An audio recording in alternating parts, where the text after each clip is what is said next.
ክርስቶስን ለሰዎች እናስተዋውቃለን እንጂ ሰዎችን ለክርስቶስ አናስተዋውቅም። ለሁሉ ያስባል፣ ሁሉን ይጠብቃል፣ ሁሉን ይመግባል። በፍቅር አድሎ አያደርግም። እሱ በእውነት ለመናገር በጽሁፍም በትውፊትም እንዲሁ በቃል ቅብብልም ያልደረሰን ብዙ ነገር አለ። ብዙ ጊዜ ስህተት ውስጥ የምንገባው ክርስቶስን ገና አላወቅነው። እግዚአብሔርን ለመብለጥ የምንሞክር ሰዎች አለን።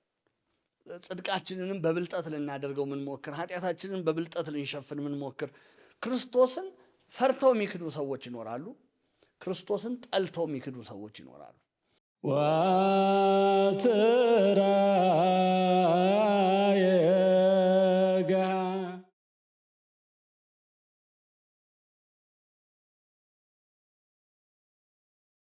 በዚህ ከዮሐንስ ወንጌል ሳንወጣ በምዕራፍ 2 ቁጥር 24 እስከ 25 ላይ በጣም የሚደንቅ ነገር ዮሐንስ መዝግቦ እናገኛለን።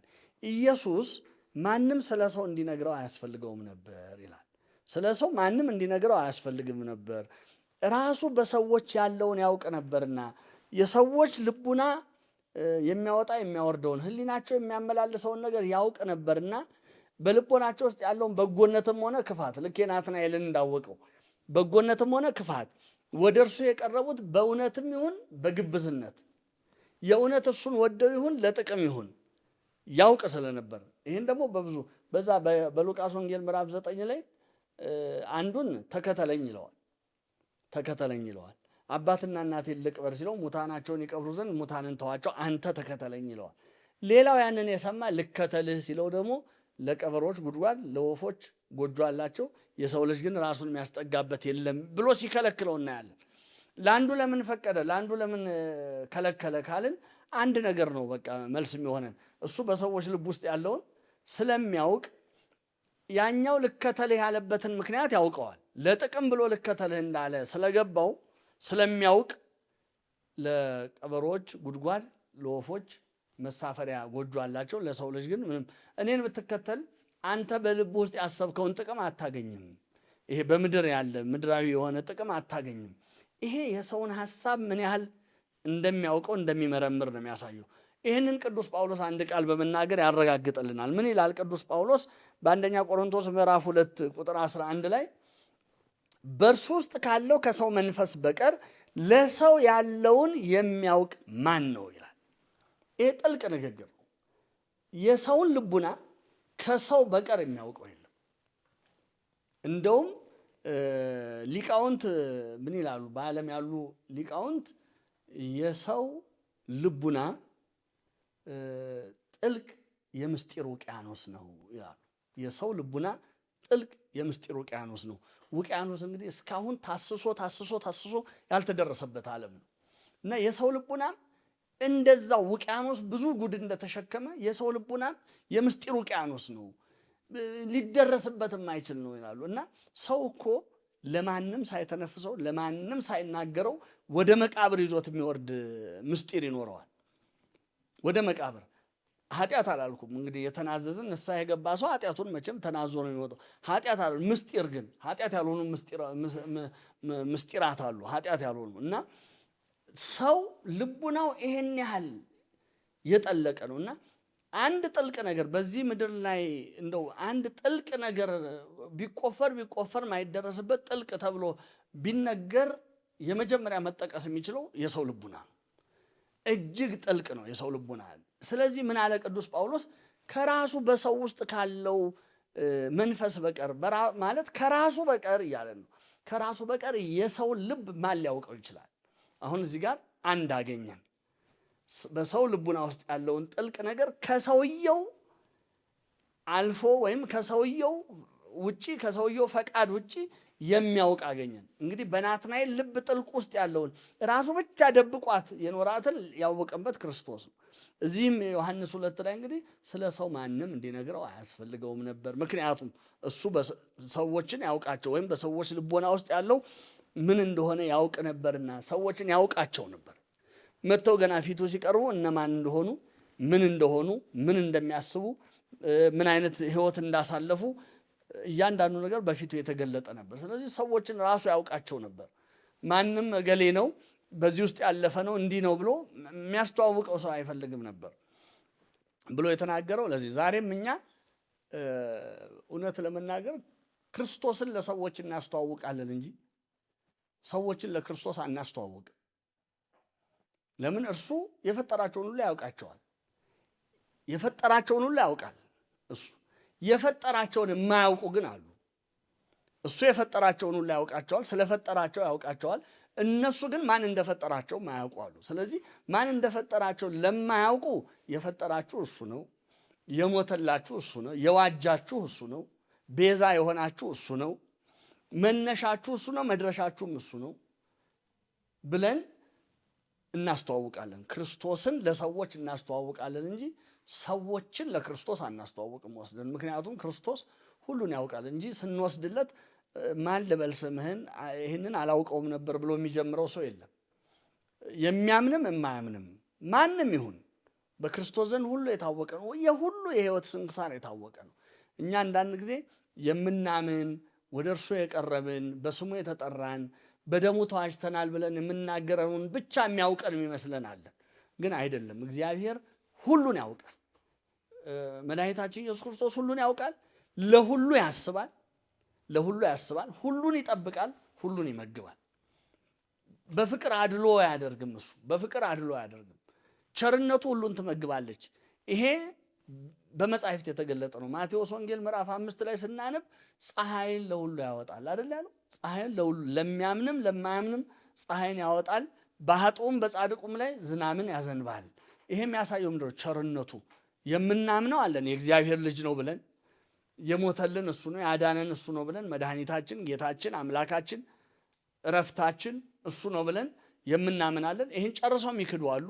ጨርሰው ስለ እሱ ማሰብን ጊዜ እንደማባከን የሚቆጥሩ አሉ። ማለት ክርስቶስን ጉዳያቸው ለማድረግ ፈቃደኞች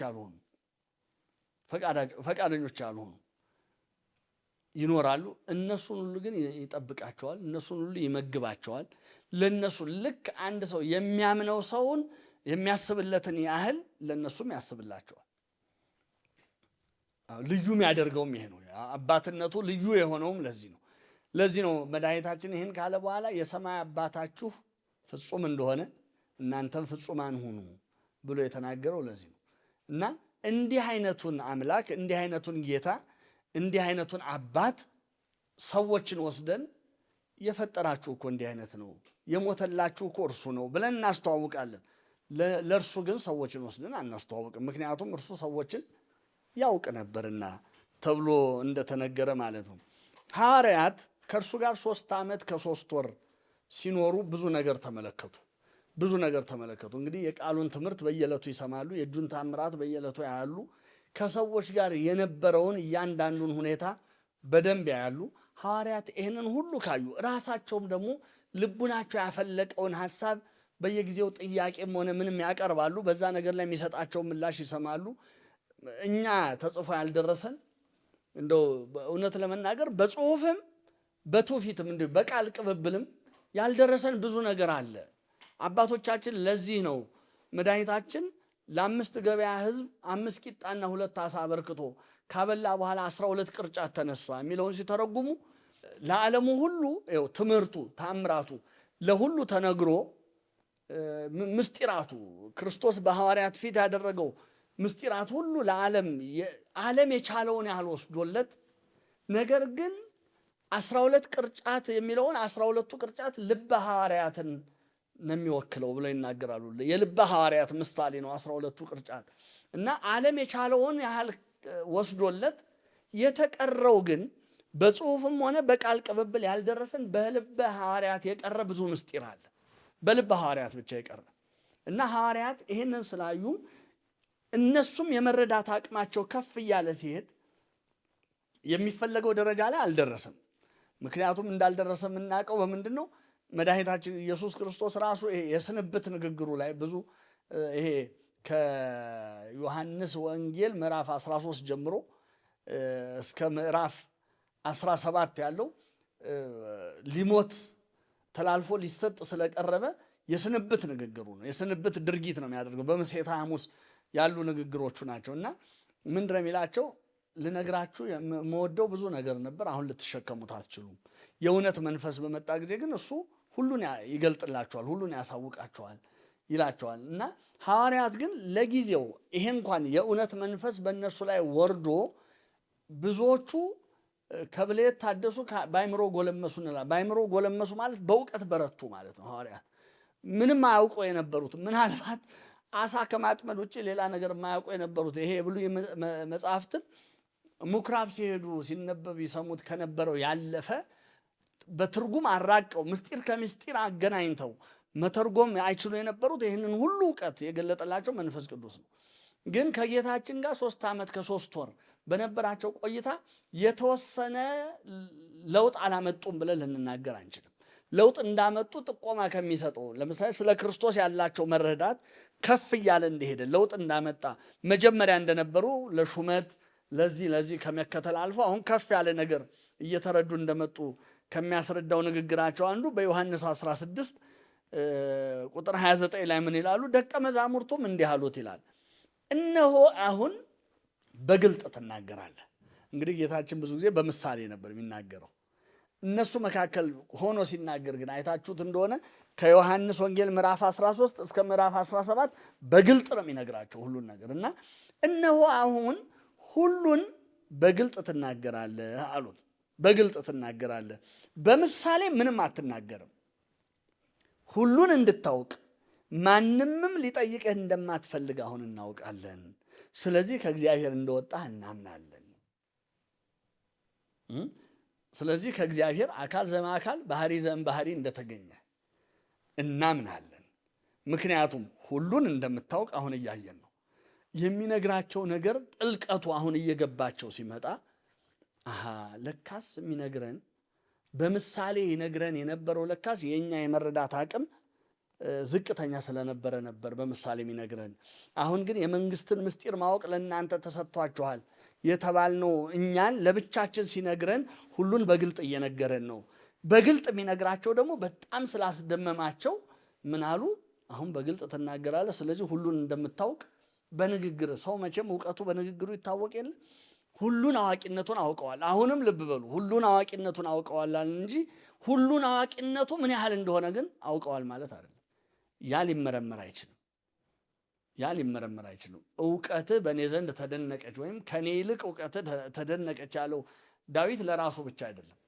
ይሄ ለሰው ልጅ ሁሉ የሚሰራ ንግግር ነው እና በዚህ ሁሉ ጌታችን ምን ያህል ሁሉን የሚያውቅ እንደሆነ እንረዳለን። እንደው 2 ሌሎች ታሪኮች የምናነሳው ምንድነው? አንደኛው በመሴተ ሐሙስ በሐሙስ ምሽት ከደቀ መዛሙርቱ ጋር የመጨረሻውን ራት ሊበላ ጌታችን በተቀመጠበት ቀን እንግዲህ ሁሉም ሲከተሉት ቆይተዋል። ከገሊላ ጀምሮ 3 ዓመት ከ3 ወር ሁሉም ሲከተሉት ቆይተዋል። ግን ከነሱ መካከል አንዱ በንጹህ እንዳልተከተለው ያውቃል ክርስቶስ። በንጹህ እንዳልተከተለው እያወቀ ግን ታግሶታል። እንግዲህ ከዚህ በላይ ትምህርት ለኛ ሊሰጠን እንዴ ማለት እያንዳንዱ የክርስቶስ ሕይወት እኮ እኛ ብዙ ጊዜ ስህተት ውስጥ የምንገባው ክርስቶስን ገና አላወቅነውም። እውነት ለምና ክርስቶስን ገና አላወቅነውም። ሕይወቱን የኖራትን ሕይወት እንኳን በዚህ በምድር ለኛ በአርአያነት በምሳሌነት እንኳን የኖራትን ሕይወት መመርመር አልቻልንም እና ይሁዳን 3 ዓመት ከ3 ወር ከሚጠብቀው ኮሮጆ እየሰረቀ እንደሚኖር እያወቀ እኛ አሁን ከሚሰርቁን ሰዎች ጋር ምን ያህል በትዕግስት እንኖራለን? ማለት እንደሚሰርቁን እያወቅን እንደሚሰርቁን እርግጠኞች ሆነን ምን ያህል እንቆያለን? ነገ አሳልፈው ሊሰጡን እንደሚችሉ እያወቅን እንዴት አብረን ብንችል ሳይቀድመኝ ልቅደመው እንላለን እንጂ ያንን ሰው ታግሰን ምን ያህል እንቆያለን? ክርስቶስ እያወቀ ለሌሎቹ ደቀ መዛሙርቱ ከሚያደርገው ምንም ሳያጎድልበት ይሁዳን ይዞት ቆየ። መጨረሻ ግን በሐሙስ ምሽት ለራት በተቀመጡበት ሰዓት ደቀ መዛሙርቱን እግራቸውን ካጠበ በኋላ ፍንጭ ሰጠ። ምን አለ? ያው ስምዖን ጴጥሮስ ሁለንተናዬን እጠበኝ ምናምን ሲለው እግሩን የታጠበው ሁለንተናው ንጹህ ነው። ይህን ካለ በኋላ እና ንጹሐን ናችሁ ይለዋል። ንጹሐን አንትሙ ይላቸዋል። ከዛ መለስ አድርጎ ደግሞ አኮ ኩልክሙ ይላል። ንጹሐን ናችሁ ይላቸውና ግን ሁላችሁም አይደላችሁ። እንግዲህ አሁን የ3 ዓመቷ ጉዞ እዚች ጋር ልትተረክ ነው። ንጹሐን ናችሁ ይልና ግን ሁላችሁ አይደላችሁም። አሁን ይሁዳ ሳይነቃብኝ ኖርኩኝ እንዳይሉ ሳይነቃብኝ ኖርኩኝ እያታለልኩት ነው የኖርኩት ብሎ እንዳያስብ። አሁን እኛ አንዳንድ ጊዜ እንደዚህ እንደው በእግዚአብሔር ፊትም ብልጥ ለመሆን እንሞክራለን። እንደው እግዚአብሔርን ለመብለጥ የምንሞክር ሰዎች አለን። ጽድቃችንንም በብልጠት ልናደርገው ምንሞክር፣ ኃጢአታችንን በብልጠት ልንሸፍን ምንሞክር። እግዚአብሔር ግን ምንም የሚሰወረው ነገር የለም እና ይሁዳ በእንደዛ አይነት ሳያውቅብኝ ነው የኖርኩት ሳታልለው ነው የኖርኩት ብሎ እንዳያስብ ምን አለ? ንጹሐን ናችሁ አለና ሁላችሁ ግን አይደላችሁ ካለ በኋላ ከእናንተ መካከል አንዱ አሳልፎ ይሰጠኛል፣ እንደተደራደረ አውቃለሁ፣ ገንዘብ እንደቆረጡለት ዋጋ እንደተመኑለት አውቃለሁ፣ እሱ አሳልፎ ይሰጠኛል። ቀድሞውኑ ግን የገንዘብ ፍቅር በልቡናው ላይ የነገሰችበት ስለሆነ ነው ይሄን የሚያደርገው ብሎ ያንን ፍንጭ ሰጠ። እኔ ሆን ብለው ተጨነቁ። ማን ነው ጌታ ሆይ ያለ የለም። አሁን እዛ የሚገርመው አሳልፎ የሚሰጥህ ማን ነው የሚለው ጨነቃቸውና እኔ ሆን እያሉ ራሳቸውን ከዛ እንደው ሐዋርያቱን ለማረጋገጥ ከኔ ጋር በወጭቱ የሚያጠቅሰው ነው አለ። ይሁዳ ያንን ሲያደርግ ታየ። ከዛ ምንድን ነው ያለው? ወዳጄ አለው ሂድና የምታደርገውን ፈጥነህ አድርግ አለው።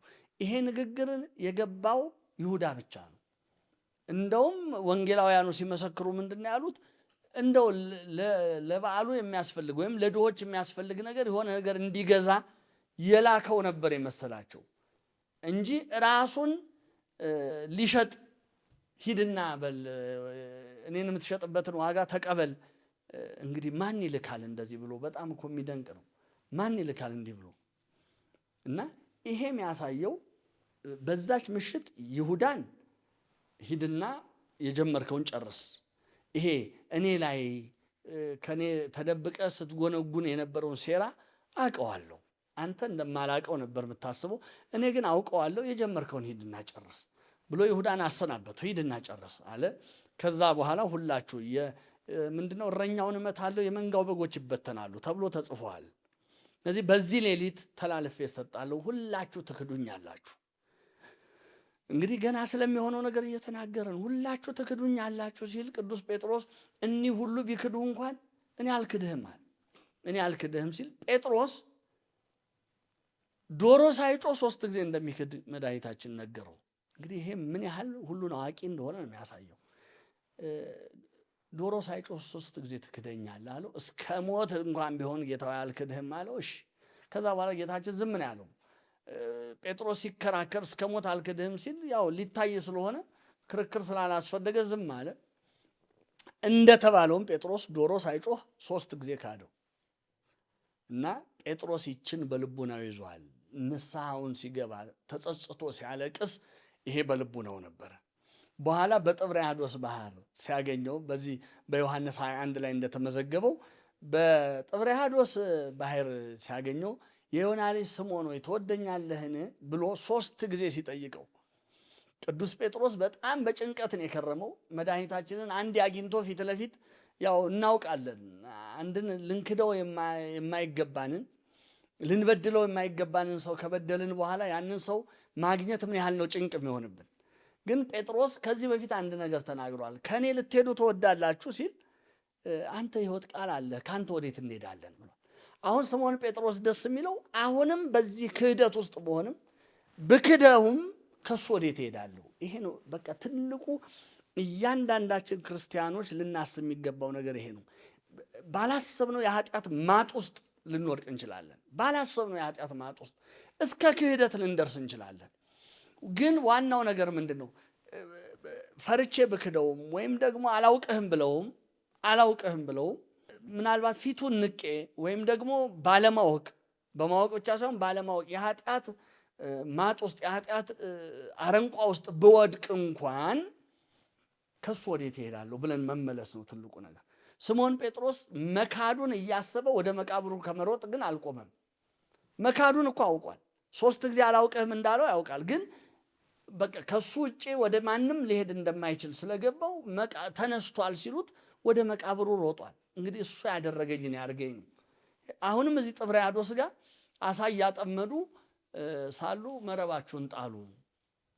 ሲላቸው አይ ሌሊቱን ደክመናል ግን ጣሉ። ልክ አሳው ሲያዝ ዮሐንስ ለጴጥሮስ ጌታ እኮ ነው አሉ። ጌታ እኮ ነው ሲለው የሚደንቀው ምንድነው? ጴጥሮስ ጀልባዋ እየቀዘፈች ወደ ዳር እስክትደርስ እንኳን መታገስ አልቻለም። ይሄ ድል እንዲያመልጠው አልፈልግም። ከጌታው ጋር የእርቅን ቃል የሚሰማበትን ድጋሚ ወደ እርሱ እንደመለሰው ከእርሱ እንዳላረቀው የሚያውቅባትን ያችን ቅጽበት ታንኳ እንኳን ቀዝፋ እስክትደርስ መታገስ አልቻለም እና ራቁቱን ነበር ይላል። ልብሱን ለበሰ፣ ወገቡን ታጠቀና ጴጥሮስ ወደ ባህሩ ዘሎ ገባ እና ከጀልባዋ ቀድሞ በዋና ነው የደረሰው። እንግዲህ የክርስቶስን የምህረት ቃል ለመስማት ከክርስቶስ የፍቅር ቃሉን ለመስማት የይቅርታ ቃሉን ለመስማት ምን ያህል መቸኮል እንዳለብን ነው ይሄ የሚያሳየን። እና ሄደ እዛ በጥብርያዶስ ባህር ዳርቻ ከጌታ ጋር ተቀምጦ እያለ የጠየቀው አንድ ጥያቄ ነው። መድኃኒታችን ኢየሱስ ክርስቶስ ትወደኛለህ? የዮና ልጅ ስምዖን ትወደኛለህ? ጌታ ሆይ እወድሃለሁ። አሁንም ድጋሚ ትወደኛለህ? ጌታ ሆይ እወድሃለሁ። ሶስተኛ ትወደኛለህ የዮና ልጅ ስምዖን ሲለው ጴጥሮስ አንዲት የሰጣት መልስ ስለ ክርስቶስ ማንነት የምትገልጥ ናት።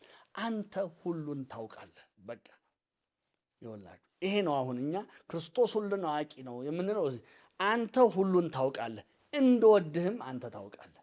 ልክ ነው ክጄሃለሁ፣ ልክ ነው ዶሮ ሳይጮህ 3 ጊዜ አላውቅህም ብያለሁ። መጀመሪያም ተሟግቻለሁ አልክድህም ብዬ ሌላው ሊክድህ ይችላል ብዬ በሌሎች ፈርጄ እኔ አልክድህም ብያለሁ። ያ ነገር 3 ጊዜ ሆኗል፣ እንደ ቃልህ ሆኗል። ለካስ ትክደኛለህ ያልከኝ ሁሉን አዋቂ ስለሆንክ ነው። አሁንም ደግሞ የካድኩህ በውስጥ በልቤ ውስጥ ምን ኖሮ እንደሆነ ታውቃለህ። የካድኩህ ጠልቼ አይደለም ፈርቼ ነው። ጠልቼ ሳይሆን ፈርቼ ነው። ክርስቶስን ፈርተው የሚክዱ ሰዎች ይኖራሉ። ክርስቶስን ጠልተው የሚክዱ ሰዎች ይኖራሉ። ጠልተው ስለሚክዱ ሰዎች ፍጻሜ እግዚአብሔር እንግዲህ እሱ ያውቃል። ፈርተው የካዱ ቢኖሩ ግን እድል ይሰጣቸዋል። ምንጊዜም ክርስቶስ እድል ይሰጣቸዋል። በቤተ ክርስቲያን ታሪክም በዘመነ ሰማዕታት ብዙ ሰዎች በፍርሃት ሃይማኖታቸውን የለወጡ ነበሩ። በፍርሃት ለምን? የሮማ ወታደሮችና የሮማ ገዢዎች በክርስቲያኖች ላይ የሚያደርሱትን ሰቆቃ፣ የሚያደርሱትን መከራ፣ የሚያደርሱትን ስቃይ ቆዳቸውን እንደ ስልቻ እየገፈፉ በዘይት እየቀቀሉ በእሳት ብረት እያጋሉ ሰውነታቸውን እየተኮሱ በስለት ሰውነታቸውን እየፈተፈቱ ለአራዊት እየሰጡ የሚያደርሱትን ግፍ የሚያደርሱትን ስቃይ ሲመለከቱ ያን ፈርተው በቃ ክርስቶስን ክደናል ያሉ ነበሩ።